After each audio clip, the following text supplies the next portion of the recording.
Warga Dobo nyaris jadi korban peluru nyasar. Polisi lakukan olah TKP. Seorang warga kota Dobo nyaris menjadi korban peluru nyasar saat berhenti di tepi jalan untuk menerima panggilan telepon. Peristiwa mengejutkan ini terjadi pada Kamis 21 Agustus 2025 sekitar pukul 11.16 waktu Indonesia Timur di kawasan kilometer 9, Dusun Belakang Wamar, Dusun Durjela, Kecamatan Pulau-Pulau Aru, Kabupaten Kepulauan Aru. Korban bernama Adam, seorang penjual warung di Pelabuhan Perikanan Dobo, yang menceritakan saat itu dirinya tengah mengendarai sepeda motor dari arah kota Dobo menuju tempat usahanya.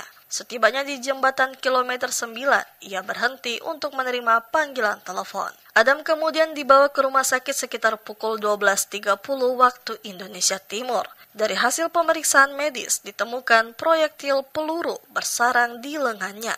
Peristiwa ini langsung dilaporkan ke Polres Kepulauan Aru. Menindaklanjuti laporan tersebut, Polres Kepulauan Aru yang dipimpin KBO Reskrim Faisal Tuanani bergerak cepat melakukan olah tempat kejadian perkara atau TKP pada Jumat 22 Agustus 2025. Proses olah TKP turut disaksikan Komandan Kompi A Batalion 735 Nawasena Kapten Sudargo Kuntoro, perwakilan TNI AL melalui dan Unit Intel Letda Laut Rendi Wahyu Permana, serta Subden POM Persiapan Dobo. Faisal menjelaskan peluru yang ditemukan diduga berasal dari senjata laras panjang, namun pihaknya masih menunggu hasil uji balistik untuk memastikan jenis senjata dan amunisi yang digunakan. Lebih lanjut, Faisal menyebut tidak menutup kemungkinan peluru tersebut berasal dari aktivitas perburuan liar di sekitar lokasi. Ia memastikan penyelidikan akan terus dilakukan untuk menemukan fakta yang sebenarnya.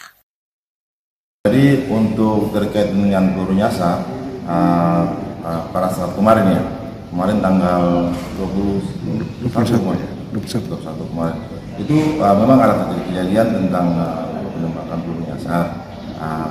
Untuk saat ini, sekiranya jam 2, saya sudah berkoordinasi dengan Lanal, Pasi Intel, Angkatan Laut sama Danki untuk kita sama-sama bersama tim kami untuk diturun di TKP.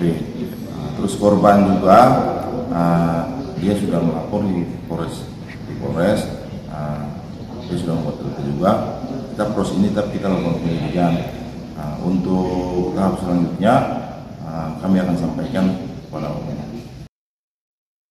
Atas insiden tersebut, dirinya menghimbau seluruh masyarakat, baik TNI, Polri maupun masyarakat, agar penggunaan senjata api selalu sesuai ketentuan.